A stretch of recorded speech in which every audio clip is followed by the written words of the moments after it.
Welcome back to Class of 90, guys, and we are back. The World Cup's done. Y me duele el alma. Lo siento. But we're not. Season's back again. It's time to get into it. Yeah, man, I can't wait for it to start because I can't lie, I've been bored, bro. Yeah. I've been bored. I need the Premier League season to get back. Some of these friendlies aren't cutting. Do you know what I mean? Unless you're watching United. Alright, so on that point, let's start with Manchester United because we've made a few signings, some that I'm impressed with, others that I'm not that impressed with. Do you know what I mean? So if we look at our transfers so far, we've signed Andre Santos. Thank you so much. Yeah, we gave you guys a little present there, you know what I mean? Do you know what? We'll start with Andre Santos because honestly, why would you let him go? The thing is, as a Chelsea fan, I'm not mad that we let Santos go, but I would have rather he stayed in it because I get that he's at a level now where it's like he needs minutes, he wants to play, but realistically, he's not getting into that Chelsea starting 11 in it. So it's like whether he's good enough to be in a title chasing side or a top four side is yet to be seen over across the season in it. But I think there's the makings of a really good player. Yeah, no. Tidy. He's nothing flashy, but he does all the hard work. And he gets the job done. And what you've just said there is why exactly I love him. He's not flashy. He loves him already. You know? No, I love what I see. I love what I see, bro. Like, he gets the ball on a half turn and he's so quick to release it. Yeah. Like, I love a player that can do that. I think last year, we had Casemiro. He couldn't quite do that. He would get the ball sometimes and you could see the panic sometimes when he does the first time balls. Sometimes it pays off, sometimes it doesn't. Yeah. Santos, he can take the ball on a turn, comfortably turn, and, he can pass it away. And that's what we need. We just need someone that can get the ball, and bypass the pressure and literally just play it into Bruno. Yeah. And if you play it into Bruno in that number 10 position, straight away, dangerous. 21 He's assists. a great line breaker, isn't it? You've seen that. So, and at the same time, he's very tenacious as well. He isn't afraid to get into scraps, when it comes to the tackling. And just an all-round tidy player, a really good player that we need for the squad. So I'm happy with the signing. 50 million, some would say is a bit too much, but at 23 years old, who's probably going to be, Brazil's number 6 for the next 10 years. I don't know if it's guaranteed. It was like that World Cup squad, didn't it? So it's like... Yeah, because, his time will come. At the time when the squads came out, he was 22... It's fine, man. It's and time to be fair, he was wasn't playing enough at Chelsea. In and out of that Chelsea team, innit? And I personally thought he'd done enough throughout the season to get in, because that guy that you guys were meant to sign, he ended up getting Edison. I think Santos, I ended up seeing my man, but I reckon Santos is better. Oh, 1,000%. You man definitely haven't got a bad player. 1,000%. Apparently they looked in my man's medical records, looked at his knees and there were bare metals and dust and all that shit in there. They said, nah, bro. Nah, man. We've seen Bastian Schweinsteiger and all those guys that tried to play for us and we're not doing that anymore. So what would you give that signing as a rating? I would give that out of a 10. I would give that a 7.5. Great signing. Young player. That sums up what Santos will be a solid 7 out of 10. I'll take most games for United. I'll take that. So let's hope he can emulate, the season he had at Strasbourg and, shows his potential. So next signing we had was, Caldalo. That one, as a backup goalkeeper, I'll take that. I've seen him do some really good saves, for Leeds and, all-round squad player. Okay, so looking at the next signing, Caldalo. Again, that's a really, really good business in my opinion. Initially, I wasn't quite impressed, but actually, when I think about the saves that he pulled off last season for Leeds, he looked quite good. We got him on a free transfer. Why not? I'd probably give that one, given that he's probably going to mainly play cup games, still quite a young player, I'd probably give him a 7.5 as well. I think that's a good backup goalkeeper. What do you think? Yeah, I think it's a solid backup. Like, it's a backup goalkeeper at the end of the day, and he'll be good enough for the cup games. If Forsberg gets injured, I think he's dependable, and there's probably worse second choice goalkeepers. 1,000%. Yeah, it's a decent signing, but I won't pay too much attention to it. And then we come to the big one, Tielemans. The big one. Yuri. 35 million signing is a big one. Is that what we're saying these days? Hey, listen. 29-year-old Yuri Tielemans. For what? 35 mil? 35 mil. When others are buying 29-year-old guys for 78 million or 75 million. Don't get me started, Andy. I think you'd rather have Bruno G. But for 75 million, Ali, I was there when we were crucified for signing a 29-year-old Champions League player, a guy that won the Champions League 5 times. He got man of the match in the Champions League game that season, and then we signed him for 60 mil. And people stabbed us all in the back and said, "Oh, Man United splashing money." Now, I'm not even gonna name these teams in it. You know what I mean? You might could just do your own research. You get what I mean? There, and then now people are making the same signings for 75 million. Guys that have won Carabao Cup, and they're saying, "Wow, fantastic signing." That's the Manchester United effect. Yeah, that's all. That's all I'm gonna say, isn't it? I hear it. To be fair, innit? I think it's a similar kind of signing to when you signed Casemiro, innit?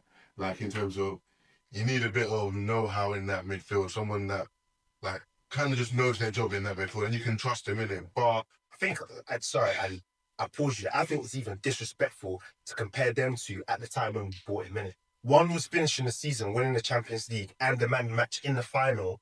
as in Casemiro, Yeah. and Tielemans, No, not and Tielemans. Bruno And G. Bruno G. Yeah. But it's like Casemiro, no one was expecting him to come in and be a game changer for United, kind of thing, innit? Whereas I think the difference is Bruno G.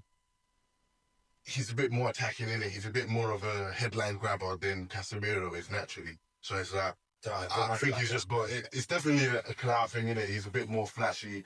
Yeah, 1000%. Yeah, 1000%. But yeah, if I'm to compare those two, they play in similar positions because Bruno G is sort of like a six. Fair enough, he can do the eight as well, but he is sort of like a six. Comes with less trophies than Casemiro came with. But anyway, we're talking about United here, innit? So get back to the topic. Tielemans, 29 years old, 35 million. I'll take that. I will take that. Experience, it brings experience, brings a surety when it comes to, brings the finesse when it comes to the ball. Fair enough, he's not the defensive player that we need, but at the end of the day, we're not signing him for his defensive, attributes, right? We're signing him because similar to Santos, he will get that ball into Bruno, and he will do more than that in the sense that he's not just going to get get the ball to Bruno. He's going to get the ball to players like maybe say the Cunhas, the Mbeumos, when teams are playing that high line for them to exploit. So at the end of the day, I think that's a great signing for 35 million. When you see how much others are going for, whether it's 18 million for some of these others, for what he brings, I think that's great. I think now what we need to do is probably get maybe say another midfielder to complement and just glue everything together. But in saying that, when it comes to Tielemans, for what he is in a player profile, I'm gonna give that signing. I'm gonna give that an 8.5. Okay, I was thinking around an 8 to be fair, so I hear it because I think he's a good signing if United get the pieces, and not even the pieces, the piece in it. I feel like that midfield, and this is including Andre Santos. Yeah, I think it's still missing like that a defensive destroyer. dog. Yeah. We need like a Caicedo. I hate to say it, but imagine Caicedo playing next to like a Tielemans. Yeah. Where it's like, and Do you know what I mean? that's how Enzo has it, where it's like Caicedo just the running for the two of them, innit? Yeah, he's more physical when he gets about. So I think Tielemans needs that because we've all seen it in the Prem. Like he can get overrun in it. Like he's not the most physical kind of player in terms of how much he gets about the pitch. And I think for United, especially where they're going to be, United always come up against low blocks and teams are waiting to sit and counter on those transitions.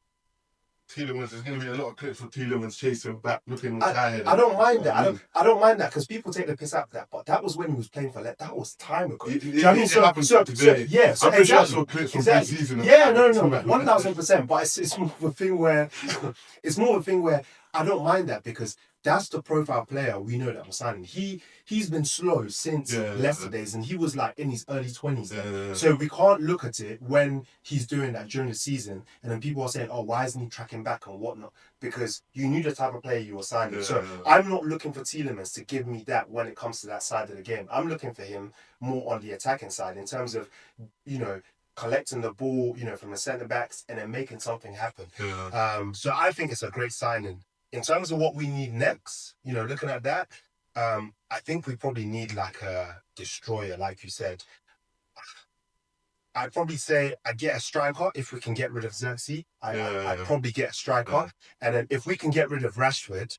Right, if we can get rid of Rashford, We're going all that talk about Rashford over the World Cup and that's Rashford- if we can get rid of. No. Rashford's my boy. Don't get twisted. Rashford's my boy, and I would happily keep Rashford, right? But at the end of the day, it's clear that one, Rashford doesn't want to stay, and number two, the club doesn't want him in a sense that not because of his abilities, it's more because of the money. Do you know what I mean? At the end of the day, Rashford's on 300k, and his wage is even going to go up more because we're back in the Champions League.